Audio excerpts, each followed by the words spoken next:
Hey everyone, welcome to Wednesday Comics, Catching Up with Garrett. I'm Garrett. I'm here today to catch up with you 6 books that I just recently read.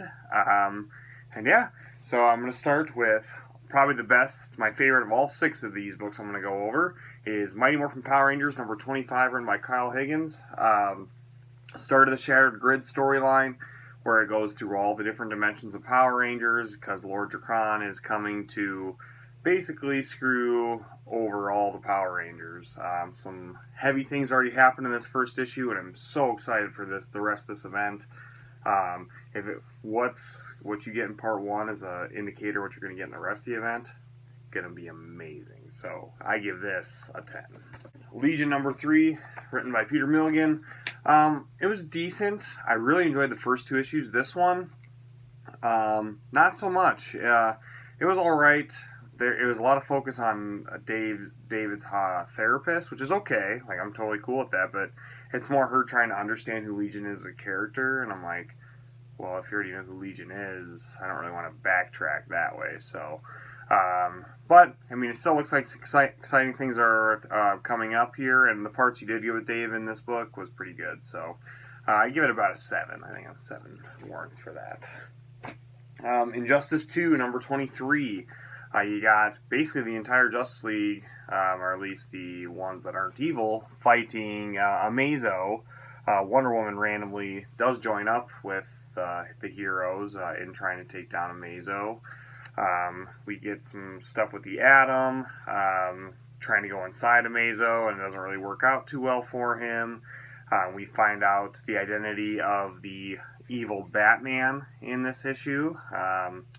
I don't want to spoil it, because Marvin and Alex make me spoil everything about this book. I'm not going to spoil that. I'm going to save that for you. So, I give this one an 8. Injustice 2, number 23, an 8. Definitely should check it out. Another great issue would be Batman White Knight, number 7 of 8. Holy cow. I think this is the best issue of the entire series, of the White Knight series. Sean Murphy is such a great artist. There's so much detail in this book.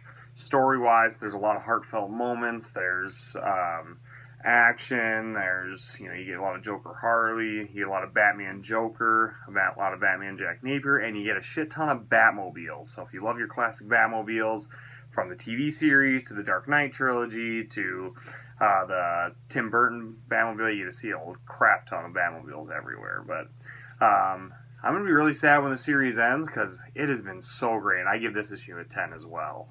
Everyone should be reading this series. I got a new number 1. This came out last week, I believe, or 2 weeks ago. Analog number 1 by Gary Dugan or Jerry Dugan. I can't remember, but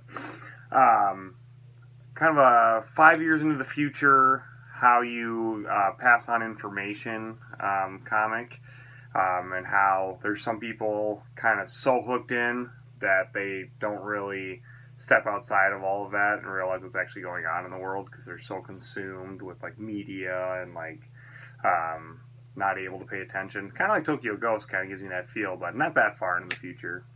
You get this guy, Jack McGinnis, cool guy. Like, I think I read in an interview that Jared even said he's like John McClane mixed with who else? A bunch of other action stars. I can't think of them off the top of my head right now, but he's a great main character. He's funny. He's kind of quippy. He's kind of got that 5 o'clock shadow, like, yeah, look, I get I'm a badass, but you don't have to tell me I'm a badass kind of thing. So, I don't know, but I thought it was a great issue 1. The art by O'Sullivan is really powerful. And yeah, there's some really good comedic beats, and especially, I'm not going to tell you what happens, but at the end of the issue, the last like 3 to 4 pages, pretty funny. So I'm definitely looking forward to issue 2. The art style, the story, it's really fresh and exciting, and I'm glad I picked it up. So that'd be another, I'm going to give this a 9. It wasn't a perfect issue, but it was pretty great. Then I got Moon Knight number 193. Just want to point out that Marvin and Alex said that Frenchie was dead. Ha! It says right on the title page that a ghost isn't watching your kid, so Frenchie's alive. He's got to be.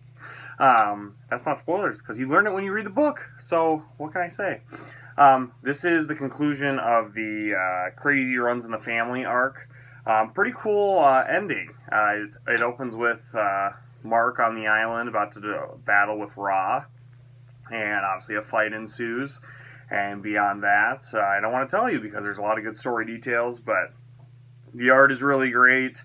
The story has been incredible since Legacy started with Moon Knight, and after this arc, I'm very excited to see where this goes next. And there's going to be a new cover artist. I think it's Becky Cloonan is going to be coming on for doing the covers, and the artist will be Ty Templeton coming on. But I think,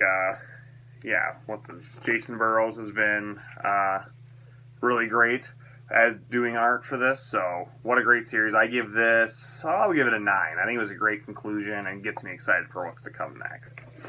So those are 6 books that I just caught up on, so I hope I'm getting you caught up, and so I hope right now we're in a blizzard, that's what I'm recording on, so hope you're all reading lots of books and staying safe, but everyone, keep catching up.